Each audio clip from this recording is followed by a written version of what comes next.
Hello students, now we can see commerce. So unit 3 service business. The lesson name is functions of commercial banks. Under this we are going to see secondary functions, diversified banking functions, electronic banking functions, and the last topic is functions of all commercial banks in totality. So now we can see secondary functions. Apart from the basic or primary functions, commercial banks render various other services which are known as secondary functions. These services can be broadly classified into agency services and general utility services. So now we can see agency functions. So here banks acts as agents of customers and provide certain services. They are called agency functions and which are as follows. The first one is transfer of funds. Under this, the bank issue demand drafts, bankers checks, travelers checks, etc. and help in transfer of funds from one place to another. Customers need not carry cash. They can just forward the draft issued by the bank to the receiving institution. A small commission is collected by banks for this service. This is called transfer of funds. And the second one is periodic payment of premium, rent, etc. After instruction from the customers, banks undertake the monthly payment of insurance premium, rent, telephone bill, etc. from the accounts of customers. Nowadays, these payments are made through electronic clearing system facility which is offered by the banks. And the third point is collection and payments of checks. On behalf of customers, bank collect the checks deposited into the accounts of customers from other banks and deposit cash into the customers' accounts. Similarly, check which is issued by a customer is honored and the amount paid as directed by the customers.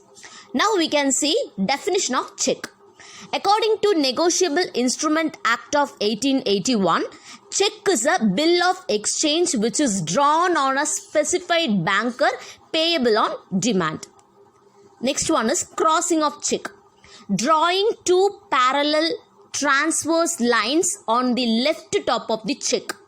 It implies that the money will not be paid over the counter but through bank account only. The next is acting as executors, trustees and attorneys. That means banks may act as executors of will of the customers and implement their will after their death. As a trustee, a bank takes care of the funds of the customers. Banker signs transfer deed of the properties of the customers in the capacity of attorney to customers. The next is conduct share market transactions. Under this, a demat account should be opened with depository participant and that demat account should be linked with savings bank account by the customer. Then the customer can ask the bank to conduct online purchase or sale of securities on behalf of him. That is called share market transactions. And the next one is preparation of income tax returns. Under this, the bank may prepare the annual income tax return on behalf of the customers and provide income tax which is related advices to them. And the seventh point is dealings in foreign exchange. Under this, the banks buy and sell foreign currencies on behalf to customers. And the last point is acting as correspondent. Under this, the bank acts as correspondent of customers and receive travel ticket, passport, etc. These are the agency functions. And the next one is general utility functions. Under this, in addition to primary, secondary and agency functions, commercial banks offer some services for the general welfare of the customers. They are called to be as general utility services. Under this, the first point is issue of demand draft and bankers checks. Under this, the demand draft and banker's check are issued to public and customers as well.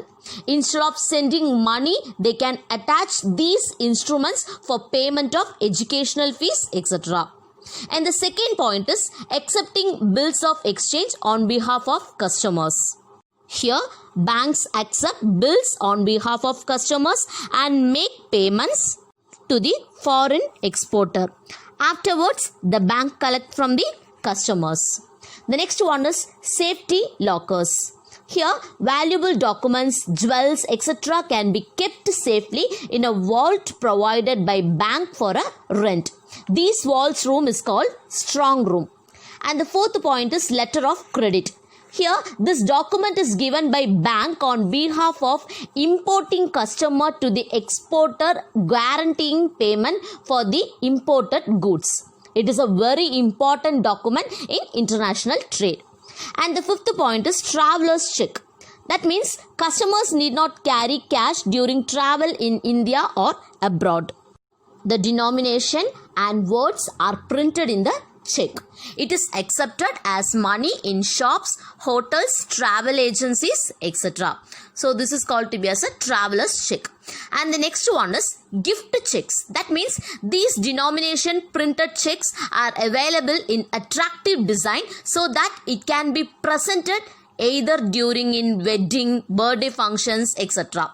And the last one is reference services. That means business firms can give their bank's name as reference to the new business institution which they want to establish commercial relationships. So bank willingly act as referees and provide information about the financial standing of their customers. Thus, these are all about the general utility functions. The next we can see diversified banking functions. Under this, the competition in the banking industry has reduced their profits. Therefore, the commercial banks started identifying and offering new and diversified financial services. They are purely other than banking services. Providing all such banking and other financial services is also called to be as universal banking. Such services are as follows. Under this, the first one is bank assurance. That means it refers to the offerings of insurance policies or products by a bank in association with another insurance company. Banks should follow Insurance Regulatory and Development Authority of India, that is IRDA regulation, in addition to RBI regulations. Corporation Bank, Oriental Bank of Commerce and Vijaya Bank has tied up with Life Insurance Corporation of India. Here, SBI has joined hands with BNP Paribas Cardiff, a French company, to sell insurance products. So this is all about the bank assurance. And the next one is merchant banking. Merchant banks do not provide regular banking services. A commercial bank or its subsidiary merchant bank may offer services like project counseling, underwriting, etc. required for starting a company. It is called to be as a merchant banking. And they are mostly stock market related services. Merchant banks are also controlled by the Stock Exchange Board of India regulation also. And the third point is retail banking, which is also called to be as a personal banking. It refers to mass market banking, which reaches out to large number of individual end customers. Apart from accepting deposits, their services include personal loan, vehicle loan, consumer durable loan, loan against equity shares, debit and credit cards, mortgages, etc. And the fourth one is housing finance. Housing finance is provided against the security of immovable property of land and buildings. Many banks such as SBI, Bank of India, etc. have set up housing finance subsidiaries. And the fifth one is mutual fund. It is a financial intermediary that pools the savings of investors for collective investment in diversified portfolio securities in the capital market and money market. Many banks like SBI, Indian Bank, etc.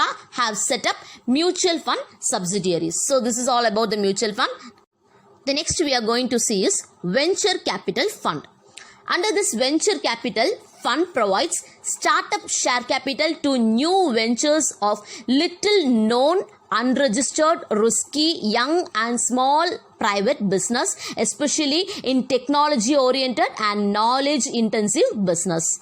Many commercial banks like SBI, Canara Bank, etc. have set up venture capital fund subsidiaries. And the last one is factoring. Factoring is a continuing agreement between a financial intermediary and a business concern. That is, financial intermediary means it's a factor and a business concern means the client, whereby the factor purchase the client's accounts receivable. Banks like SBI and Canara Bank have established subsidiaries to provide factoring services. So these are all about the diversified banking functions. Now we are going to see electronic banking functions. Under this electronic banking functions, this may reduces cost and time and makes banking service convenient to the customers. It is operated through internet. This service is a substitute for draft, checks and other paper-based transfer of funds. Under this, the first one is NEFT. That means National Electronic Fund Transfer. This was launched by the RBI in 2005. Under this electronic fund transfer system, bulk transfer of transactions are settled in batches during specific timings across India. Individuals and institutions which maintain accounts with a NEFT-enabled bank branch are eligible by using NEFT. Transactions do not occur under real-time basis. Once in every half hour from 8 a.m. to 7:30 p.m. 23 settlements are allowed in a day. NEFT transfers are not allowed on Sundays and bank holidays. Both NEFT and RTGS use IFSC, that is Indian Financial System Code, 11-digit alphanumeric code to identify a bank branch. IFSC is provided by IDRBT, that is Institute for Development and Research on Banking Technology, Hyderabad. So this is all about the NEFT.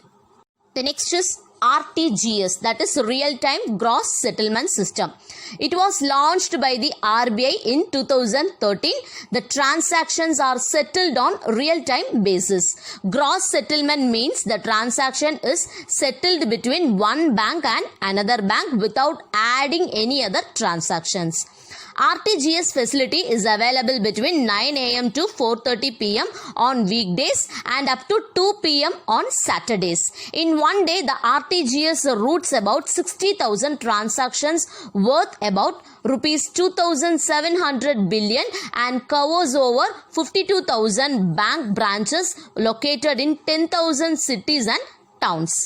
So, RTGS transfers are not allowed on Sundays and bank holidays. Minimum limit for RTGS transaction is 2 lakhs. The next one is ECS, that is Electronic Clearing Services. Under this, ECS was launched by the RBI in 1995. It is an electronic method of fund transfer from a bank to another bank. ECS credit can be used to credit salary, dividend, interest, pension, etc. And ECS debit is used to debit monthly telephone bills, electricity bills, equated monthly installments payments, etc. For this purpose, the account holding individuals and institutions concerned should fill up certain forms and submit to the banks. The fourth one is Core Banking Solution. CORE stands for Centralized Online Real-Time Exchange. In the centralized server of the bank, all the details of all the accounts of all the branches of the banks are available. A customer can withdraw money through check at any branch of that bank throughout the world. Similarly, anyone can deposit money into the account. Entry of the transaction is recorded in the centralized server of the bank in real time and can be seen in all the branches of the bank. This facility is called to be as a core banking solution. The fifth one is internet banking or virtual banking. Internet banking refers to performing banking operations through internet using computers and mobile phone. This can be done by a customer from home or office or any part of the world and all 24 hours of 7 days. And the sixth point is mobile banking. Most of the commercial banks have designed computer programs called apps which can be downloaded in smartphones.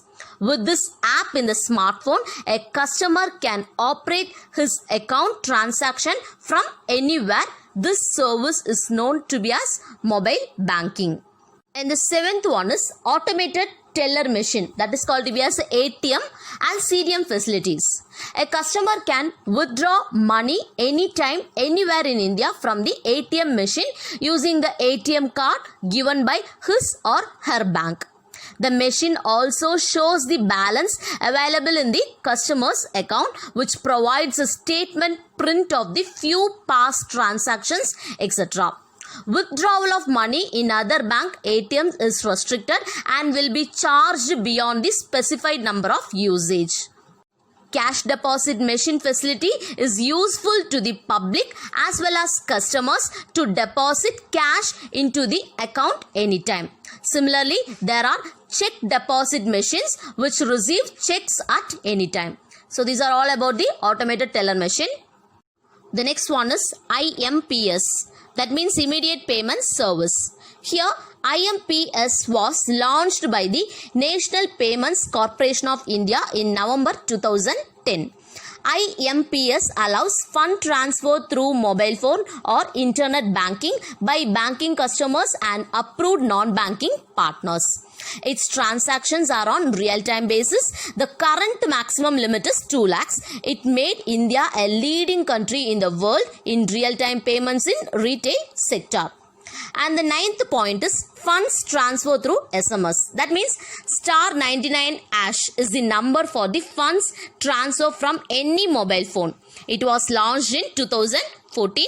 Every common man in India can transact banking transactions from any corner of India. So this is called to be as funds transfer through SMS. The 10th one is debit cards. Under this, the ATM card is also called to be as a debit card. This card is more useful in purchase of goods and services anywhere in India if the shop maintains a swiping machine facility. Visa card and Maestro card services are offered by Visa Corporation and MasterCard, both from the USA. RuPay card services were launched in March 2012 by the National Payments Corporation of India. So this is called debit cards. The next we are going to see is credit cards. Bank may issue credit cards to customers and other eligible persons. With this card, the holder can purchase goods and services on credit at any shop in India.